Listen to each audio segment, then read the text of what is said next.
Hello everyone, welcome back to my channel. मैं हूं भारती और आज आप लोगों के लिए लेकर आई हूं कहानी heartless mafia the dangerous man का एपिसोड नंबर 9। तो चलिए ज़्यादा बातें ना करते हुए हम कहानी के अगले भाग की तरफ बढ़ते हैं। माया आज अपनी मौत देख रही थी।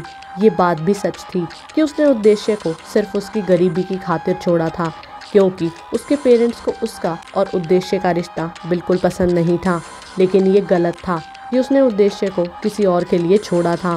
उद्देश्य के हाथ एकदम जमे हुए थे माया के ऊपर और रिवॉल्वर के ट्रिगर को भी उसने पकड़ा हुआ था। अगर वो ट्रिगर दबाता तो माया के सीने के गोली आर पार हो जाती। माया ने अपनी आंखें बंद की और उसी तरह लेटी रही।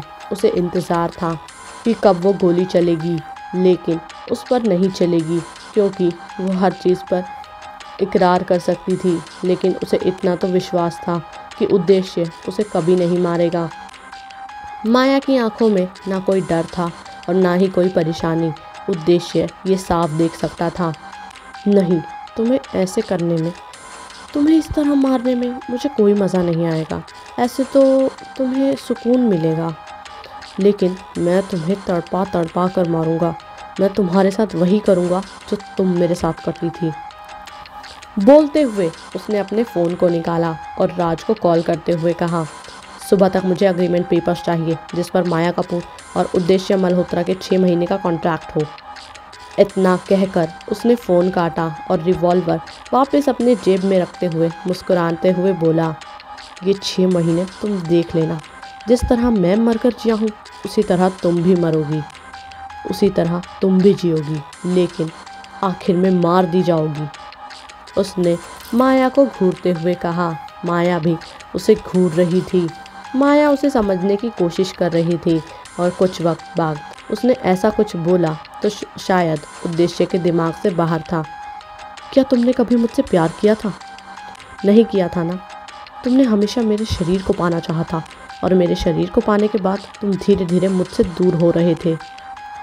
ये सुनने के बाद उद्देश्य गुस्से में पलटा और माया की गर्दन पकड़कर उसे दबाते हुए बोला, हद से ज़्यादा पागल था मैं तुम्हारे लिए, लेकिन कभी बिना तुम्हारी इजाज़त के तुम्हारे जिस्म के किसी कोने को तक छुआ तक नहीं था मैंने। याद करो माया कपूर, वो तुम थी जिसे अपनी मर्जी से मुझे अपना जिस्म सौंपा था। माया बोली, मुझे तुम्हारे साथ नहीं रहना था। खुश, सुन लिया तुमने। मुझे नहीं पसंद करते थे तुम। और बात रही पैसे खर्च करने की, तो मैं तुम्हें वो सारा पैसा लौटा दूंगी जो तुमने मेरे ऊपर खर्च किया था, और मैं तुम्हारी लाइफ से एकदम दूर चली जाऊंगी।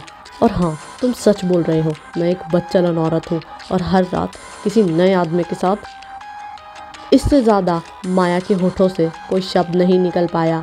ना जाने क्यों उद्देश्य उससे लाख खफा था, गुस्सा था, नफरत करता था, लेकिन माया के लिए इतने गंदे शब्द उसने कभी नहीं सोचे थे, चाहे वो उससे बेपनाह नफरत ही क्यों ना करने लगा हो।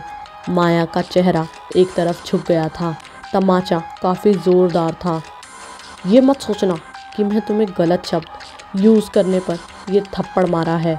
ये वो थप्पड़ है जो तुमने मेरे साथ झूठे प्यार का नाटक किया था। उद्देश्य ने उसे दूसरा थप्पड़ फिर मारा। ये दूसरा थप्पड़ उन थप्पड़ों के लिए है कि तुमने मेरी भावनाओं के साथ खिलवाड़ किया, मेरी ख़राब स्थिति का मजाक बनाकर रख दिया और मुझे आज इतना घटिया इंसान बनने पर मजबूर कर दिया। उद्देश्य से तीसरा थप्पड़ पड़ता, लेकिन माया का चेहरा ऑलरेडी सूज गया था। मैंने तुम्हें छोड़ा था सिर्फ इसलिए कि मेरे पेरेंट्स को तुम्हारा और मेरा रिश्ता मंजूर नहीं था, और तुम उस टाइम बहुत ही ज़्यादा साइको थे। मुझे अपनों के लिए, तुम उनको बचाने के लिए, क्योंकि तुम मेरे पेरेंट्स को भी ख़त्म कर सकते थे, इसलिए मैंने तुम्हें ठोकर मारी थी कि तुम मेरे पीछे ना आओ। तुम्हारे अलावा मैं आज तक किसी और आदमी के साथ नहीं रही हूँ, और मुझे बार बार ये चीज़ कहने की कोई भी ज़रूरत नहीं है। तुम्हें तुम्हारी गरीबी के खातिर नहीं छोड़ा था मैंने, अपनी मजबूरी के खातिर छोड़ा था।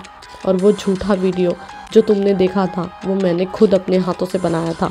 यही सच है, मानना है तो मानो, वरना मैं इससे ज़्यादा तुम्हें कुछ भी एक्सप्लेन नहीं कर सकती।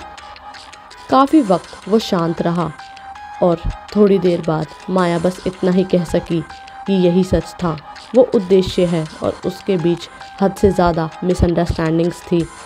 8 साल पहले उद्देश्य एक बहुत खतरनाक गैंगस्टर हुआ करता था, लेकिन वो माया के साथ पूरा लॉयल था।